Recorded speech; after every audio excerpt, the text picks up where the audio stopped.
Me pides que explique por qué siento miedo de la corriente de aire frío, por qué tiemblo más que otros cuando entro a un cuarto frío y parezco asqueado y repelido cuando el escalofrío del atardecer avanza a través de un suave día otoñal. Están aquellos que dicen que reacciono al frío como otros lo hacen al mal olor, y soy el último en negar esta impresión. Lo que haré está relacionado con el más horrible hecho con que nunca me encontré, y dejo a tu juicio si esta es o no una explicación congruente de mi peculiaridad. Es un error imaginar que ese horror está inseparablemente asociado a la oscuridad, el silencio y la soledad. Me encontré en el resplandor de media tarde, en el estrépito de la metrópolis y en medio de un destartalado y vulgar albergue, con una patrona prosaica y dos hombres fornidos a mi lado.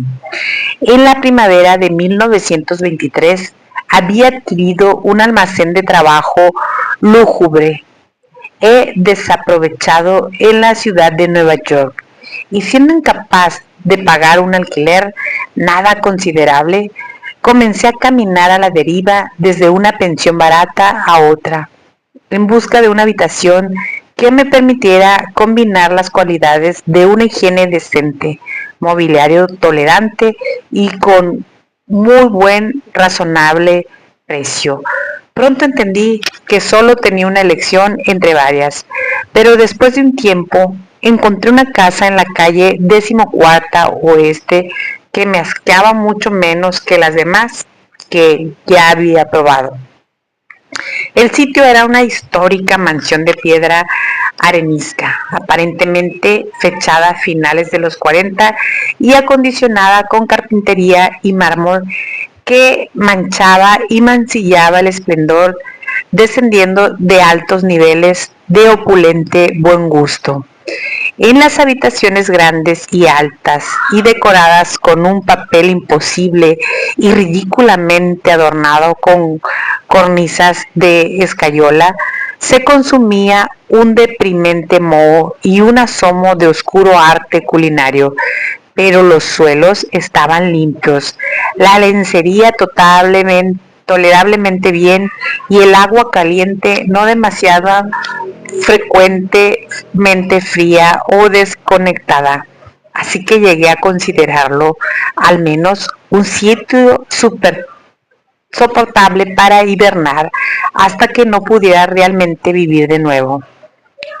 La casera, una desañilada, casi burda mujer española llamada Herrero, no me molestaba con chismes o con críticas de la última lámpara eléctrica achicharrada en mi habitación del tercer piso frente al vestíbulo, y mis compañeros inquilinos eran tan silenciosos y poco comunicativos como uno pudiera desear, siendo mayoritariamente hispano, de grado tosco y crudo. Solamente el estrépito de los coches en la calle debajo resultaban una seria molestia. Llevaba allí cerca de 3 semanas cuando ocurrió el primer incidente extraño. Un anochecer, sobre las 8, oí una salpicadura sobre el suelo y me alertó de que había estado sintiendo el olor acre del amoníaco durante algún tiempo. Mirando alrededor vi que el techo estaba húmedo y goteante. Aparentemente la mojadura procedía de una esquina sobre el lado de la calle. Ansioso por detener el asunto en su origen, corrí al sótano a decírselo a la casera y me aseguró que el problema sería rápidamente solucionado. El doctor Muñoz lloriqueó mientras se apresuraba escalera arriba delante de mí. Tiene arriba sus productos químicos, está demasiado enfermo para medicarse, cada vez está más enfermo, pero no quiere ayuda de nadie. Es muy extraña su enfermedad, todo el día toma baños apestosos y no puede reanimarse o entrar en calor. Se hace sus propias faenas. Su pequeña habitación está llena de botellas y máquinas y no ejerce como médico. Pero una vez fue bueno. Mi padre en Barcelona oyó hablar de él y tan solo le curó el brazo al fontanero que se hizo daño hace poco. Nunca sale, solamente al tejado, y mi hijo Esteban le trae comida y ropa limpia y medicinas y productos químicos. Dios mío, el amoníaco que usa para mantenerse frío. La señora Herrero desapareció escalera arriba hacia el cuarto piso y volví a mi habitación. El amoníaco cesó de gotear y mientras limpiaba lo que se había manchado y abría la ventana para airear, oí los pesados pasos de la casera sobre mí. Nunca había oído al doctor Muñoz, excepto por ciertos sonidos como de un mecanismo a gasolina, puesto que sus pasos eran silenciosos y suaves. Me pregunté por un momento cuál podría ser la extraña aflicción de este hombre y su obstinado rechazo a una ayuda externa. No era el resultado de una excentricidad más bien infundada. Hay, reflexioné trivialmente, un infinito patetismo en la situación de una persona eminente venida menos a este mundo. Nunca hubiera conocido al doctor Muñoz, no de haber sido por el infarto que súbitamente me dio una mañana que estaba sentado en mi habitación escribiendo. Los médicos me habían avisado del peligro de esos ataques y sabía que no había tiempo que perder. Así, recordando que la casera me había dicho sobre la ayuda del operario lesionado, me arrastré escalera arriba y llamé débilmente a la puerta, encima de la mía. Mi golpe fue contestado en un inglés correcto por una voz inquisitiva a cierta distancia, preguntando mi nombre y profesión.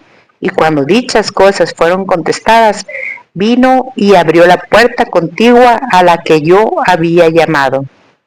Una ráfaga de aire frío me saludó y sin embargo el día era uno de los días más calurosos del presente junio. Temblé mientras atravesaba el umbral entrando en un gran aposento, el cual me sorprendió por la decoración de buen gusto. En este tenido de mugre y de aspecto raído, un sofá cama ahora cumpliendo su función diurna de sofá y los muebles de caoba, fastuosas colgaduras, antiguos cuadros y librerías repletas revelaban el estudio de un gentil hombre más que un dormitorio de pensión. Ahora vi que el vestíbulo de la habitación sobre la mía, la pequeña habitación de botellas y máquinas que la señora Herrero había mencionado, era simplemente el laboratorio del doctor y de esta manera su dormitorio permanecía en la espaciosa habitación contigua, cuya cómoda alcoba y gran baño adyacente le permitía camuflajear el tocador y los evidentes útiles aparatos. El doctor Muñoz, sin duda alguna, era un hombre de edad, cultura y distinción. La figura frente a mí era pequeña pero exquisitamente proporcionada y vestía un atavío formal de corte y hechura perfecto. Una cara larga, avesada, aunque sin expresión altiva. Estaba adornada por una pequeña barba gris y unos anticuados espejuelos protegían sus ojos oscuros y penetrantes. Una nariz aquilina que daba un toque árabe a una fisonomía por otra parte celta. Un abundante y bien cortado cabello que anunciaba puntuales visitas al peluquero. Estaba airosamente dividido encima de la alta frente y el retrato completo denotaba un golpe extremo de inteligencia y linaje y crianza superior. A pesar de todo, tan pronto como vi al doctor Muñoz en esa ráfaga de aire frío, sentí una repugnancia que no supe cómo justificar con su aspecto, Únicamente su pálido semblante y su frialdad de trato podían haber ofrecido una base física para este sentimiento. Incluso estas cosas habrían sido excusables considerando la conocida invalidez del hombre. Podrían también haber sido el frío singular que me alineaba. De tal modo, el frío era normal en un día tan caluroso y lo anormal siempre despierta la aversión, la desconfianza y el miedo. Pero la repugnancia pronto se convirtió en admiración a causa de la insólita habilidad del médico que de inmediato se manifestó a pasar del frío y el estado tembloroso de sus manos pálidas. Entendió claramente mis necesidades de una mirada y la atendió con destreza magistral, al mismo tiempo que me reconfortaba con una voz de fina modulación, si bien curiosamente cavernosa y hueca, que era el más amargo enemigo del alma, y había hundido su forma y perdido todos sus amigos en una vida consagrada a extravagantes experimentos para su desconcierto y extirpación. Algo de fanático benevolente parecía resistir de él, y divagaba apenas mientras sondeaba mi pecho y mezclaba un trago de drogas adecuadas que traía del pequeño laboratorio.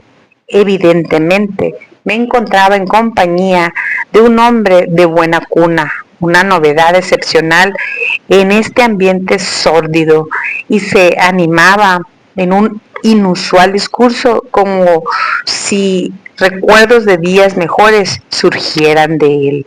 Su voz, siendo extraña, era al menos apaciguadora, y no podía entender cómo respiraba a través de las enrolladas frases locuaces. Buscaba distraer mis pensamientos de mi ataque, hablando de sus teorías y experimentos, y recuerdo su consuelo cuidadoso sobre mi corazón débil, insistiendo en que la voluntad y la sabiduría hacen fuerte a un órgano para vivir. Podía, a través de una mejora científica de esas cualidades, una clase de brío nervioso a pesar de los daños más graves, defectos, incluso la falta de energía en órganos específicos. Podía algún día, dijo, medio en broma, enseñarme a vivir, o al menos a poseer algún tipo de existencia consciente, sin tener corazón en absoluto. Por su parte, estaba afligido con unas enfermedades complicadas que requerían una muy acertada conducta que incluía un frío constante. Cualquier subida de la temperatura señalada podría ser prolongada y afectarse fatalmente, y la frialdad de su habitación, alrededor de 55 o 56 grados Fahrenheit, era mantenida por un sistema de absorción de amoníaco frío y el motor de gasolina de esa bomba